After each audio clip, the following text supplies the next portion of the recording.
Hello everyone. दोस्तों, आज एक नई जर्नी की शुरुआत करते हैं और ये शुरुआत करते हैं उस लीजेंडरी पर्सनालिटी के साथ में जो हमारे साथ में अपने 27 सालों का जो उनका अनुभव है वो शेयर करेंगे और जिनकी एक्सपर्टीज़ है फिजिक्स एंड केमिस्ट्री के साथ में और जो कि हज़ारों विद्यार्थियों को एक करियर की दिशा वो दिखा चुके हैं। फार्मा इंडस्ट्री का पी जिनसे मैंने सीखा है और इस फाउंडेशन बिल्डिंग में जिनका अहम योगदान रहा है, the founder and CEO, the Captain Educational Hub, great human being, personality, none other than Sir Zubair Ansari. तो let's start talk with D दवा वाला शो। बहुत बहुत शुक्रिया दानिश अंसारी साहब। बहुत पहले से कह चुका हूँ कि बहुत शानदार स्पीकर है, एंकर है, एनर्जेटिक पर्सन है और सबसे बड़ा शुक्रिया इस बात का कि ये मुहिम बनाई गई समाज को एक नई दिशा देने के लिए। सर, मेरा सबसे पहला सवाल आपसे जो है कि आपने अपने एजुकेशन बैकग्राउंड के बारे में आप सर कुछ बताइए और आपके सामने बहुत सारे चैलेंजेस आए होंगे इस ड्यूरिंग दिस स्टडीज पीरियड और कैसे आप उससे पार निकलकर आपने सारी बाधाओं को तोड़कर कैसे ये मुकाम हासिल, इसके बारे में सर कुछ बताइए। देखो, एक लाइन है कि कोई चिराग जलाता नहीं सलीके से मगर शिकायत सभी को हवा से होती है। मेरे स्टार्टिंग में कुछ ओरियम्स थे और वो शेर याद आ रहा है मुझे कि सोचा था मैं भी चांद को छूऊंगा एक दिन, घर की जरूरतों ने उभरने नहीं दिया। अरे जबरदस्त। मगर जो मिला है, जॉन मिल्टन ने कहा था कि उससे हम डेविएशन नहीं कर सकते, शिकायत नहीं कर सकते। हम जहाँ हैं, जिस जगह हैं, हमें अपना 100% देना चाहिए। तो जब मैंने स्टार्ट किया टीचिंग को, 1997 की बात है शायद, 1997 में आज 27 ईयर्स चले गए। तमाम लोग ऐसे चेहरे हैं जिन्हें मैं जानता भी हूँ और कुछ ऐसे भी हैं जो मैं उन्हें पहचान भी नहीं पाता हूँ और मुझे जानते हैं कि मैंने वो जब किसी पोस्ट पे बैठे मिलते हैं तो मुझे बड़ा अच्छा लगता है। तो सोचता हूँ कि जो काम किया था, ये किया तो इसलिए था कि कुछ मेरी बेसिक नीड पूरी होती रहेंगी और मैं अपने लिए जो मैं करना चाह रहा था वो मैं करता रहूँगा इसके सहारे। मगर जब इसने मुझे नीड के साथ साथ सुकून भी देना शुरू किया तो फिर मैंने जुनून से पढ़ाया। क्योंकि पढ़ाने में अगर आपका जुनून नहीं है, किसी भी काम को करने में आपका जुनून शामिल नहीं है, तो मैं नहीं मानता हूँ काम बेहतरीन हो सकता है। कुछ चीजें ऐसी होती हैं कि जब आप पढ़ते हैं ना तो आप एक डायमेंशन पे सोचते हैं और जब आप पढ़ाते हैं तो 3 डायमेंशन पे सोचना पड़ता है।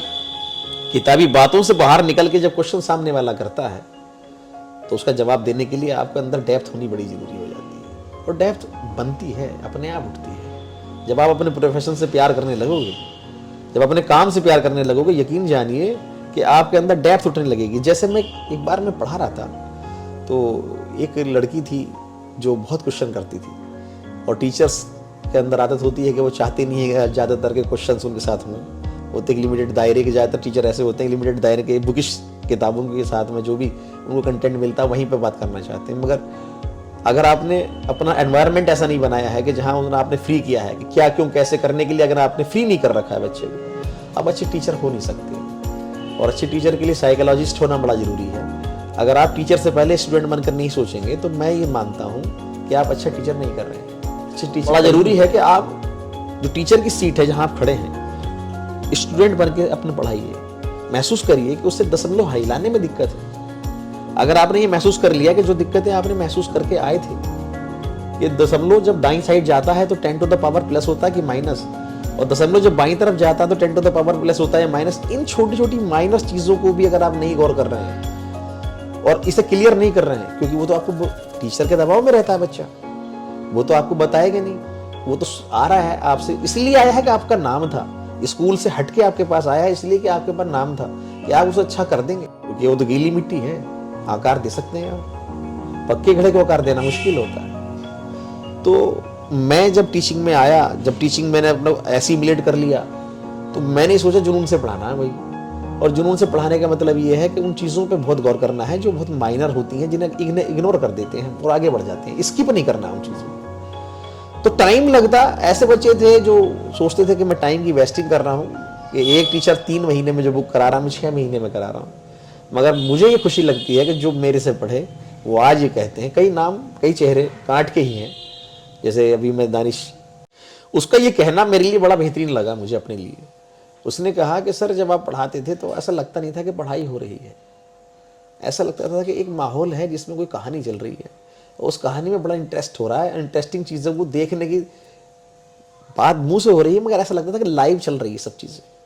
और मैं इसको अपनी कामयाबी मानता हूँ कि अगर ये हुआ है तो ऐसे तमाम तरह स्टूडेंट्स जो ये सोचते थे कि यार 12th के बाद करेंगे क्या, वो बस पढ़ रहे थे। जब वो मेरे पास आए तो पढ़ाई के साथ साथ जो मैंने उस समय आज से 20 साल पहले जो मैंने उनको गाइड किया, जब इतना स्कोप नहीं था, इतनी जगह हम देखते थे कि गाइड काउंसलिंग की इतनी जगह नहीं मिलती थी, वहाँ पर मैंने अपने मन से ही बीच बीच में जब मैं को डेरिवेशन करा दिया और बीच में हमने बात कर लिया, तो उसी बात करने में ही उनको कुछ ऐसा मिल जाया करता था कि उनकी लाइफ बदल गई। और वो लाइफ जब बदली है तो मुझे अच्छा लगता है बहुत कि अगर मैं उसमें 5% भी अपना योगदान दे पाया। ज़बरदस्त, शानदार।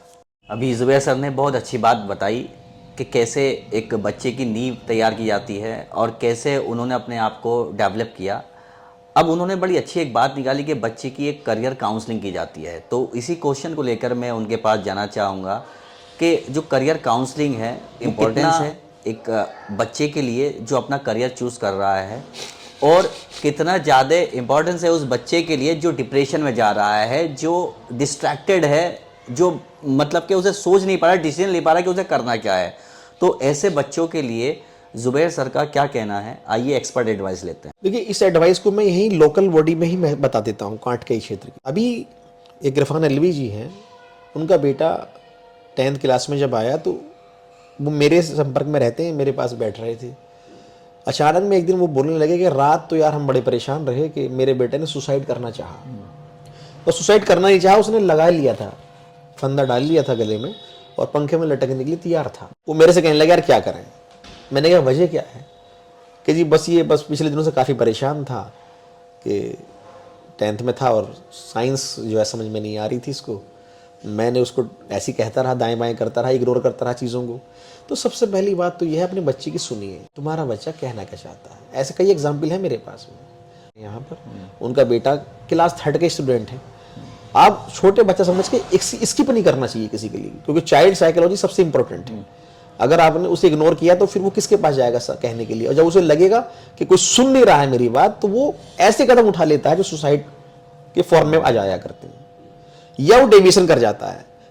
मैं अपना एग्जाम्पल देता हूँ। मैं जब मेरे पापा ने मुझे क्लास 4th में एडमिशन करा दी डायरेक्ट, और मैं कुछ खास नहीं जानता था उस समय। ये माँ बाप की इच्छा होती जल्दी से मेरा बच्चा पास आउट हो जाए सारी क्लासेस।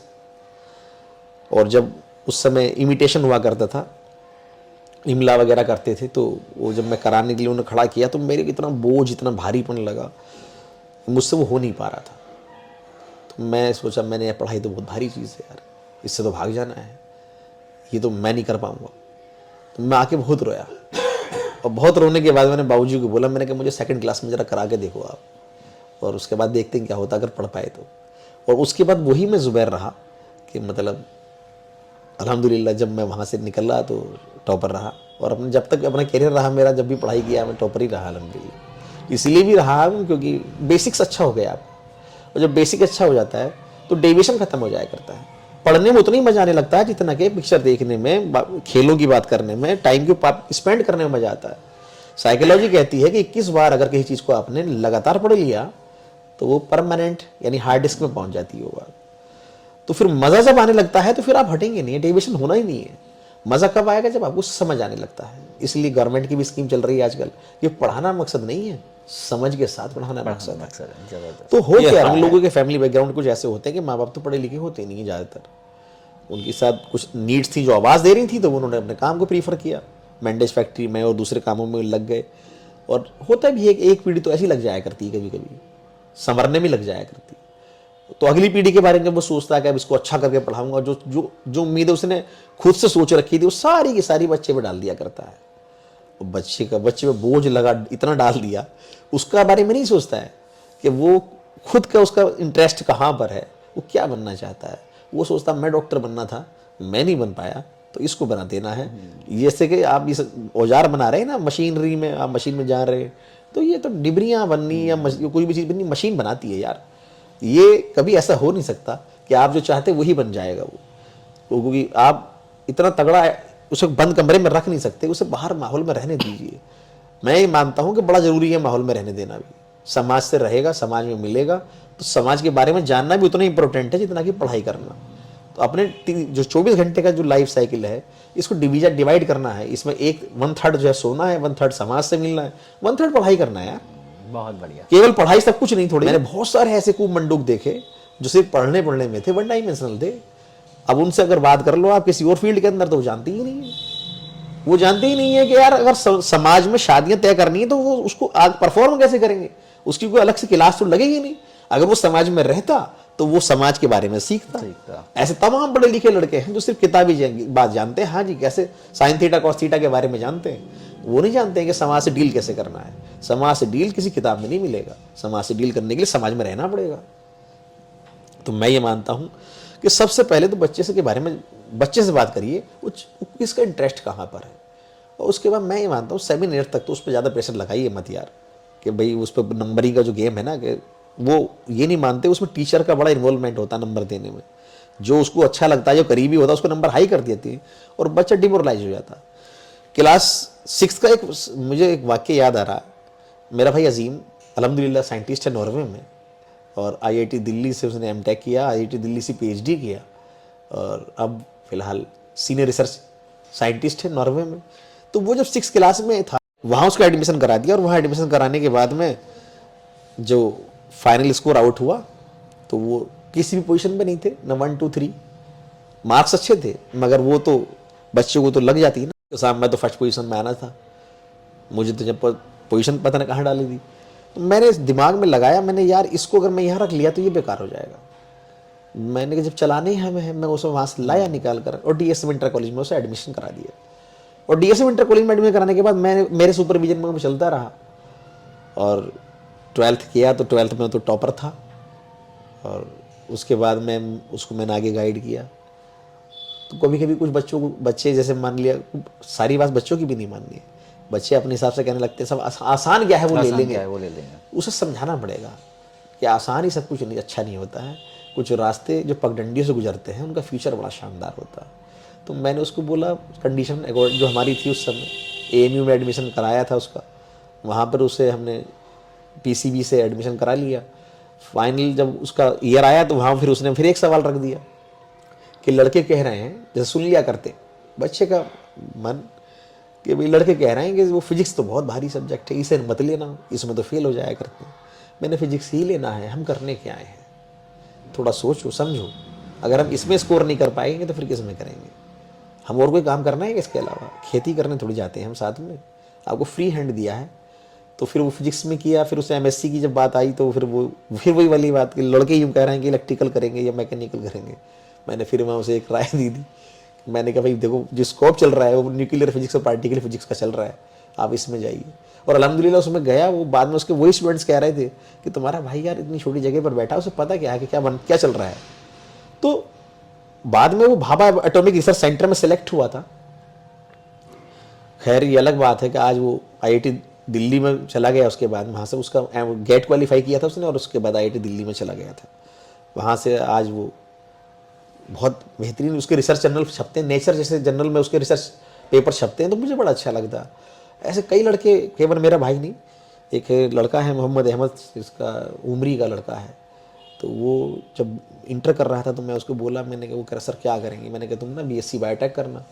तो MIT यूनिवर्सिटी से बायोटेक करने चला गया था वो, MSc किया था। उसके बाद दिल्ली के अंदर जामिया यूनिवर्सिटी से उसने PhD किया, और पोस्ट डॉक एडिनबर्ग यूनिवर्सिटी से कर रहा है। अरे जबरदस्त। तो वहाँ से कभी कभी लिखता है तो बड़ा अच्छा लगता है कि मैं यहाँ हूँ तो वो इसलिए क्योंकि आपने रास्ते दिखाए थे। तो मुझे लगता है कि टीचर होना अपने आप में कमाल इसलिए हो जाया करता है। और एक सबसे बड़ी बात हो रही है, कुछ ऐसे भी मेरे पढ़ाए हुए लड़के हैं जो आज बैंकिंग से सेक्टर में काम कर रहे हैं। कोई जो मैनेजर है, कोई कैशियर है, इतना रिगार्ड भी मिल जाया करता है फ्री में कि अपने लाइन में लगना नहीं पड़ता है। वो सर समझ रहे हैं, गुरु समझ रहे हैं, तो वो सहारे। तो ये वो है वो वाला काम कि आप गन्ने से चीनी बना रहे थे क्रशर में, और शीरा बाई प्रोडक्ट बनता रहा। तो चीनी तो बनी रही थी, शीरा भी बनता रहा बाई प्रोडक्ट, तो फायदा डबल हो रहा है। दुआ भी मिल रही है। नहीं, बहुत बढ़िया। मैं तो